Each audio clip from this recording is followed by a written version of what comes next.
Well, now, the morning after the Director General fell on his sword, today it was the turn of the man who appointed him to face the cameras in a bid to quell the crisis at the BBC. The chairman of the BBC Trust, Lord Patten, insisted he wouldn't be quitting, but admitted it was his task to ensure the corporation got a grip. And in ominous words for many other BBC bosses in the firing line, he said there needs to be a radical overhaul of management. Here's Carl Dinnan. When the Director General resigns, questions are asked about the chairman. But Lord Patten's not for resigning. He wants radical change at the BBC, which he describes in this astonishing way.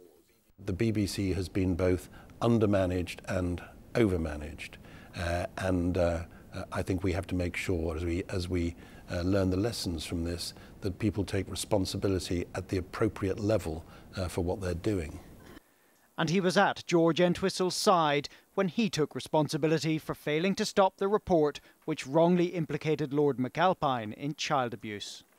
And in light of the unacceptable journalistic standards of the Newsnight film broadcast on Friday 2nd November, I have decided that the honourable thing to do is to step down from the post of Director General.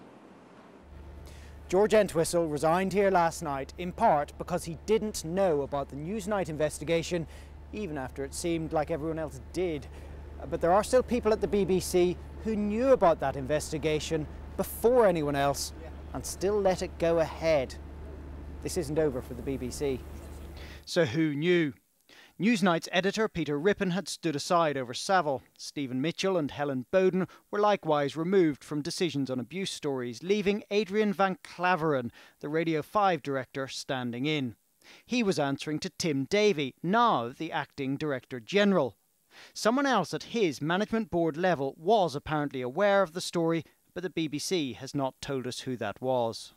Part of the problem is that since the Jimmy Savile inquiry, a lot of people who should have been in post looking at those things have been told that they can't fill their daily duties. So you've got a lot of stand-ins and deputising going on. So whether those people weren't as experienced or for some reason the right alarm bells didn't ring and the right procedures weren't followed, I mean, that is the only explanation I can come up with.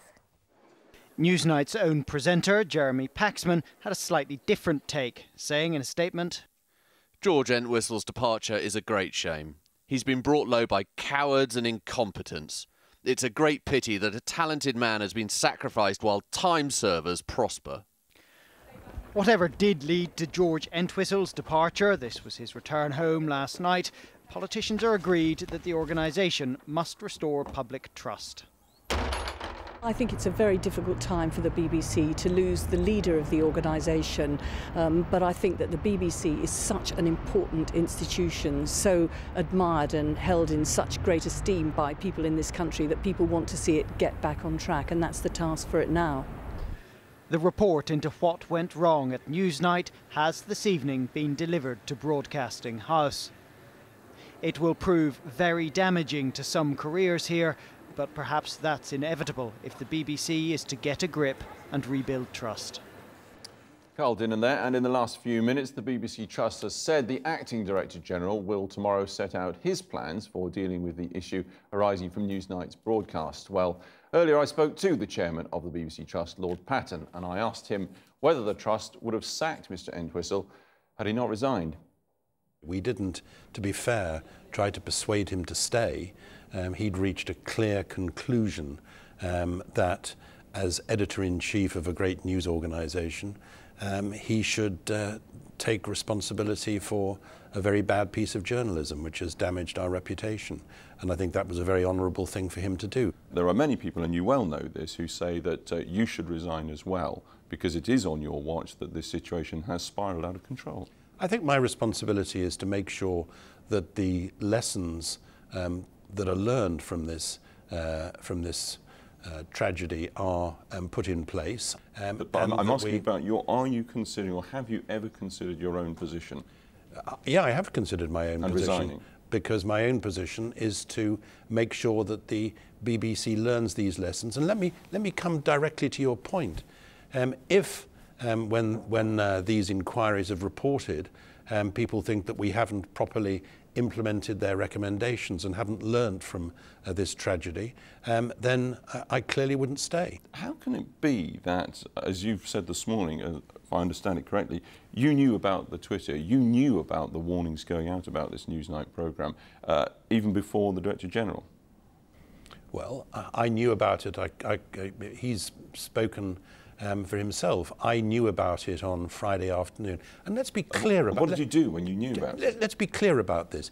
If at that stage, when somebody was tweeting that Conservative politicians were going to be named in Newsnight, I'd phoned up, which would have been entirely improper, and said, how can you possibly name Conservative politicians? Can you imagine the amount of uproar there would have been at that when it leaked? Did you phone the Director General and say, by the way, George, do you know this is happening?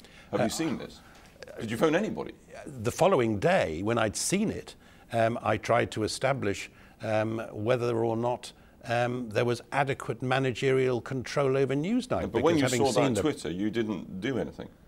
When I saw that Twitter, I certainly didn't try to intervene in a programme. And it is completely absurd to suggest that I should have done. It's not absurd to suggest that you would quietly phone someone like the Director General and say, by the way, this is happening, you need to be aware of that. But I assume that I assumed that the Director General had been told by his senior colleague.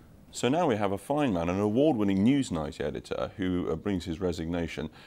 And further down the chain of command, the people who clearly didn't tell the DG what he needed to know, that's, I think, a matter of established fact, those people simply continue with their careers? Well, we're looking this afternoon at a report into how that Newsnight programme was made. We've also got other reports, as you know. They will involve us, I'm sure, those inquiries, in making some tough decisions, and those decisions may involve people's jobs as well. There is a feeling abroad that in the BBC, no matter how incompetent one is at one's job, it is virtually impossible to be sacked. Is that reasonable or is that not? That is unreasonable, and I think it's an astonishing thing to say about an organisation whose head has just stepped down. He wasn't sacked. Because of he wasn't sacked. He stepped down as an honourable. That's my point. And just tell me all the other editors whose organs have made mistakes, who've then stepped down as a result. It's a very unusual but very honourable thing for somebody to do. Can you realistically be Director General of the BBC and Editor-in-Chief, where you cannot possibly know everything that is going on, and these situations are bound to arise? Do we not need a separate Editor-in-Chief in the organisation? Well, I don't think that any organisation like the BBC could possibly manage on the basis of two emperors, of two heads. I think it's a very reasonable question to ask whether we should make sure that the senior leadership structure reflects both the individual responsibilities of the person at the top and other responsibilities as well. Lord Patten speaking to me a little earlier.